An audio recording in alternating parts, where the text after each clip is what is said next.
Hello friends, welcome to our YouTube channel Gaurav's live classes. जैसा कि हम important MCQs for term first पे एक वीडियो सीरीज़ कवर कर रहे थे, जो कि उन सभी स्टूडेंट्स के लिए बेनिफिशियल है जो कि ईयर 2022 में अपना सीबीएसई का बोर्ड एग्ज़ाम देने वाले हैं। सो अगर आप टर्म फर्स्ट की प्रिपरेशन कर रहे हैं तो हम यहाँ पर वीडियो सीरीज़ कवर कर रहे हैं और आज की video series tangent and normal के रिगार्डिंग है। तो देरी ना करके वीडियो को शुरू करते हैं। सो जैसा कि क्वेश्चन में दिया हुआ है, if the curves x equal to Y square and X Y equal to K cuts at right angle, then हमको फिर 4 ऑप्शन दिए हुए हैं। जब आप इस क्वेश्चन को पहली बार देखते हैं तो आपको लगेगा कि ये क्वेश्चन एनसीईआरटी का है, ठीक है। तो एनसीईआरटी का जो टेंजेंट नॉर्मल का आपका चैप्टर है, वहाँ से मैंने इस क्वेश्चन को उठाया हुआ है। जस्ट इस सब्जेक्टिव क्वेश्चन को मैंने ऑब्जेक्टिव फॉर्म में चेंज कर दिया है, क्योंकि आपका जो टर्म फर्स्ट का पेपर होना है ये ऑब्जेक्टिव वाइज होना है।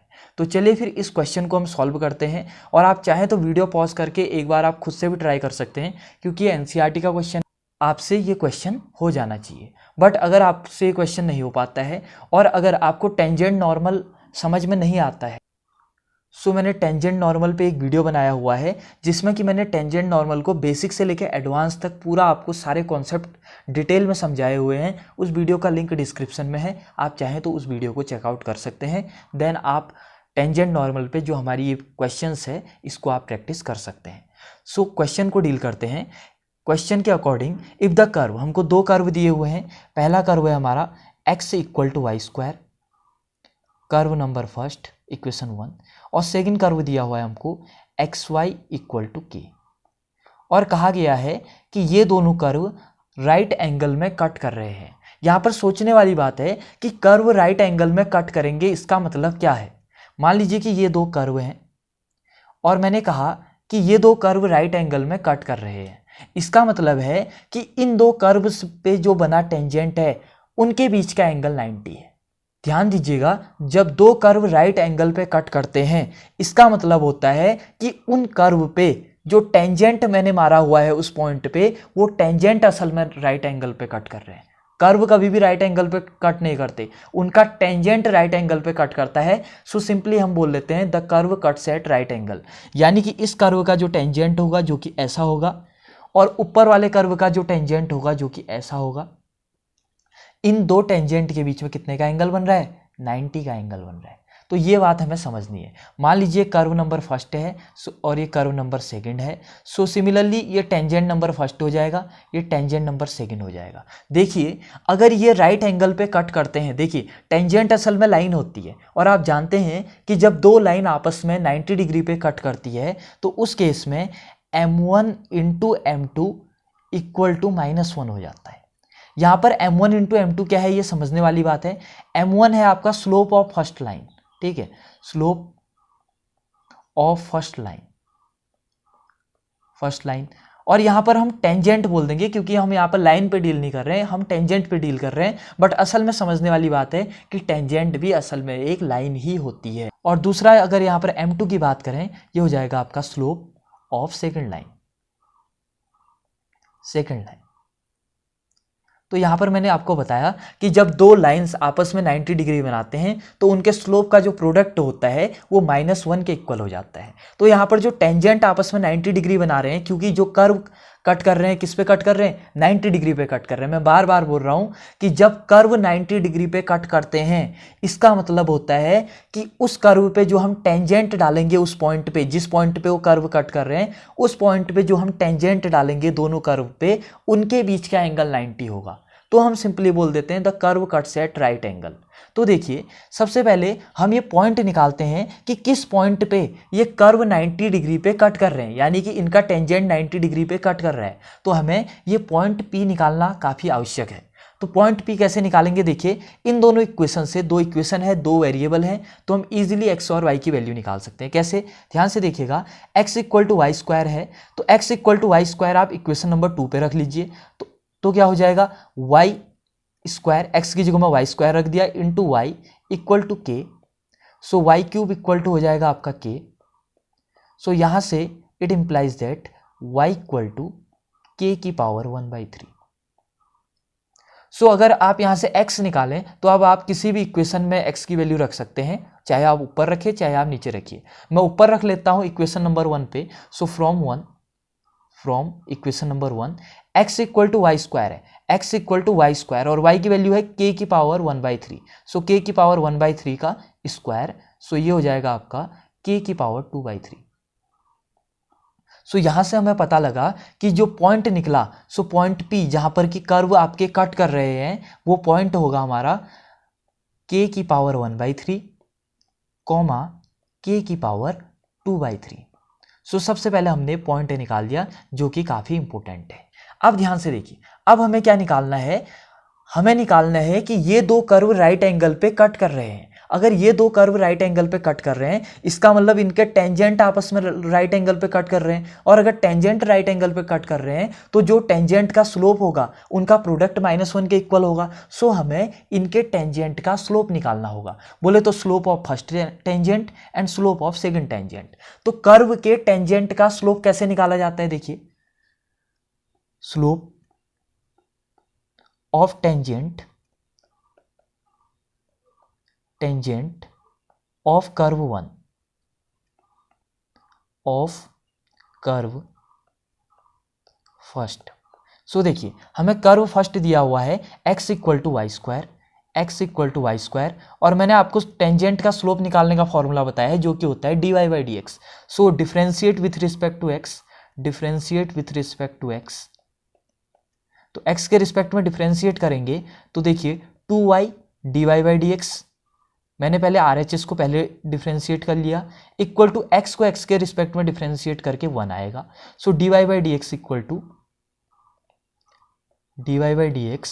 Equal to 1/2i। अब यहाँ पर ध्यान देने वाली बात है, हमें स्लोप ऑफ टेंजेंट किस पॉइंट पे निकालना है, at point this P point पे, क्योंकि हमें P पॉइंट पे ही तो टेंजेंट का स्लोप निकालना है, क्योंकि P पॉइंट पे ही कर्व कट कर रहे हैं। तो slope of tangent at point P, तो आप लिख सकते हैं slope of tangent at point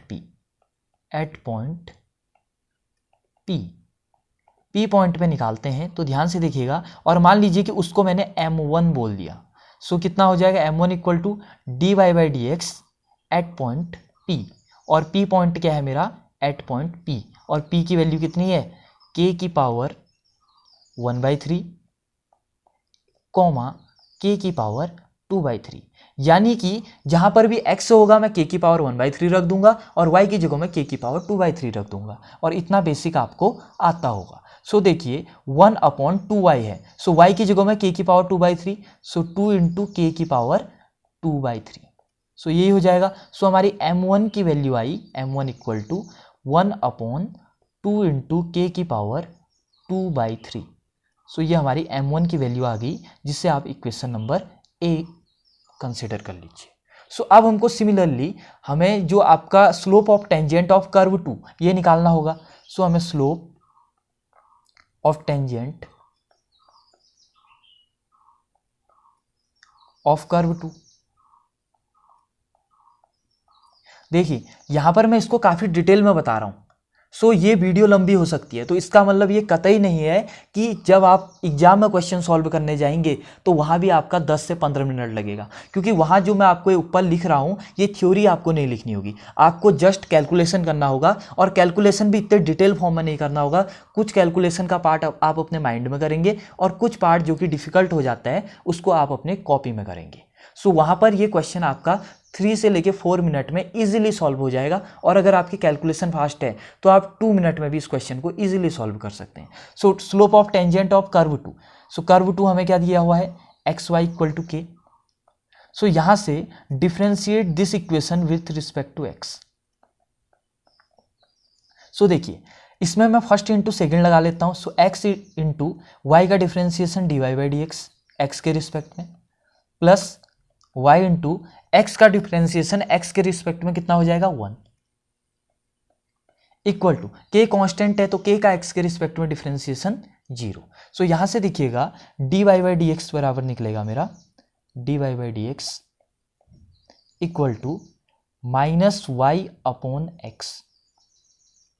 आया समझ में। सो यहां से देखिए हमें dy बाई डी एक्स निकाला, बट हमें क्या निकालना है, slope of tangent at point P। देखिए हमें इस पॉइंट पे स्लोप निकालना है, क्योंकि इसी पॉइंट पे जो हमारे दो कर्व गिवन है वो कट कर रहे हैं। सो इसका मतलब उनके स्लोप उसके टेंजेंट भी वहीं पर कट करेंगे, तो उनके टेंजेंट का जो कटिंग पॉइंट होगा हमें उस पॉइंट को निकालना है। बोले तो स्लोप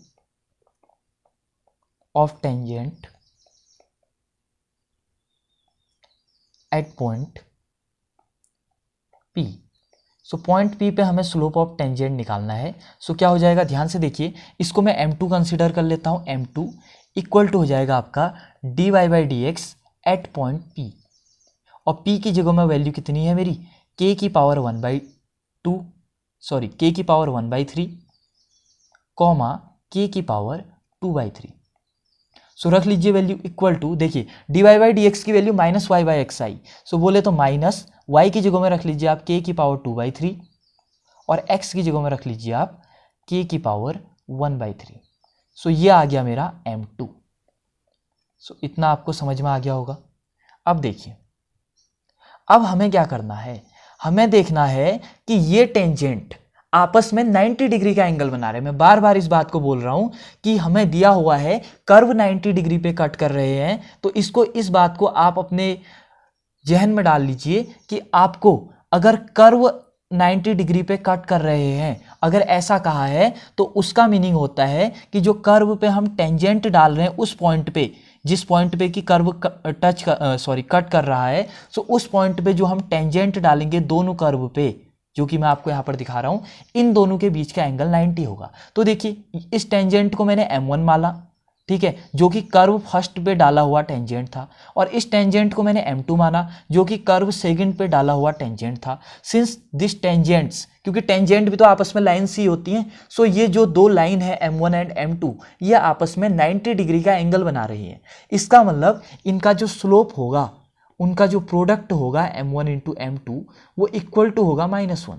सिंस दिस टेंजेंट, या कह सकते हैं this lines are perpendicular to each other, लिख सकते हैं since these two lines, these two, चाहे आप लाइन्स बोलिए चाहे आप टेंजेंट्स बोलिए, और अगर नॉर्मल में क्वेश्चन आया होता तो आप नॉर्मल भी बोल सकते थे, क्योंकि चाहे टेंजेंट हो चाहे नॉर्मल हो, होता तो वो एक लाइन ही है, ठीक है। So since these two lines और tangent are perpendicular to each other, perpendicular to each other, इसको मिटा लेते हैं,